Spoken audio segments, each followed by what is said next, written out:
ये भी याद रखे वो कि वो भी चूड़ियां पहने हुए नहीं है, उनके पास भी एटम बम है, ये याद रखिएगा।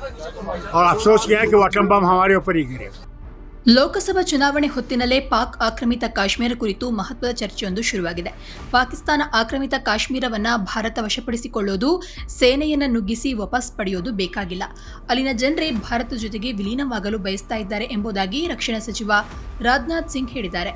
ಇನ್ನು ಇದಕ್ಕೆ ಜಮ್ಮು ಕಾಶ್ಮೀರ ಮಾಜಿ ಮುಖ್ಯಮಂತ್ರಿ ಫಾರೂಕ್ ಅಬ್ದುಲ್ಲಾ ಪ್ರತಿಕ್ರಿಯಿಸಿದ್ದು, ಭಾರತ ಆಕ್ರಮಣ ಮಾಡೋದು ಬೇಕಾಗಿಲ್ಲ, ಪಾಕಿಸ್ತಾನವೇನು ಬಳೆ ತೊಟ್ಟಿಲ್ಲ ಅಂತ ಹೇಳಿದ್ದಾರೆ. ಇದು ಈಗ ಇನ್ನಷ್ಟು ಚರ್ಚೆಗೆ ಗ್ರಾಸವಾಗಿದೆ. ಪಿಒಕೆ ವಿಚಾರದಲ್ಲಿ ಭಾರತ ಏನು ಮಾಡಬೇಕಾಗಿಲ್ಲ. ಜಮ್ಮು ಕಾಶ್ಮೀರದ ಪರಿಸ್ಥಿತಿ ಬದಲಾಗಿದೆ.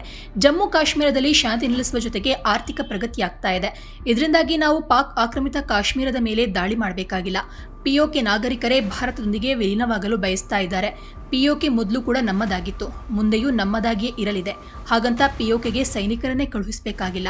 ಅಲ್ಲಿನ ಜನರೇ ಭಾರತದೊಂದಿಗೆ ವಿಲೀನವಾಗಲು ಬಯಸ್ತಾ ಇದ್ದಾರೆ ಎಂಬುದಾಗಿ ರಾಜನಾಥ್ ಸಿಂಗ್ ಹೇಳಿದ್ದಾರೆ. ಇನ್ನು ಫಾರೂಕ್ ಅಬ್ದುಲ್ಲಾ ರಾಜನಾಥ್ ಸಿಂಗ್ ಹೇಳಿಕೆಗೆ ಪ್ರತಿಕ್ರಿಯಿಸಿದ್ದು, ದೇಶದ ರಕ್ಷಣಾ ಸಚಿವರು ಪಿಒಕೆ ಮೇಲೆ ದಾಳಿ ಮಾಡಿ ಎಂಬುದಾಗಿ ಹೇಳಿದ್ದಾರೆ.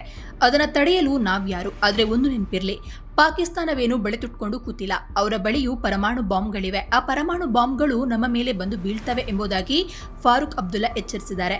ಇನ್ನು ಪಿಒಕೆ ಕುರಿತು ವಿದೇಶಾಂಗ ಸಚಿವ ಎಸ್ ಜೈಶಂಕರ್ ಕೂಡ ಹೇಳಿಕೆ ನೀಡಿದ್ದಾರೆ. ಪಿಒಕೆ ಭಾರತದ ಭಾಗವಾಗಿದೆ. ಪಿಒಕೆ ಭಾರತದ ಭಾಗ ಎಂಬುದಾಗಿ ಸಂಸತ್ತಿನಲ್ಲೂ ನಿರ್ಣಯವನ್ನು ತೆಗೆದುಕೊಳ್ಳಲಾಗಿದೆ. ಪಿಒಕೆ ಮೊದಲು ಕೂಡ ನಮ್ಮದಾಗಿತ್ತು, ಆದರೆ ಅದನ್ನ ಅತಿಕ್ರಮಣ ಮಾಡಿಕೊಳ್ಳಲು ಕಾರಣರಾದವರು ಯಾರು? ಅದರ ಮೇಲೆ ಬೇರೆಯವರ ನಿಯಂತ್ರಣವನ್ನು ಸಾಧಿಸಲು ಯಾರು ಕಾರಣ ಎಂಬುದಾಗಿ ಪರೋಕ್ಷವಾಗಿ ಕಾಂಗ್ರೆಸ್ಗೆ ಕುಟುಕಿದ್ರು. डिफेंस में सर कह रहे हैं तो करें, हम कौन से रोकने वाले हैं? हमें तो पहुंचेंगे नहीं। ये भी याद रखे वो कि वो भी चूड़ियां पहने हुए नहीं है, ये याद रखिएगा। उनके पास भी एटम बम है, ये याद रखिएगा। और अफसोस यह है कि वो एटम बम हमारे ऊपर ही गिरे।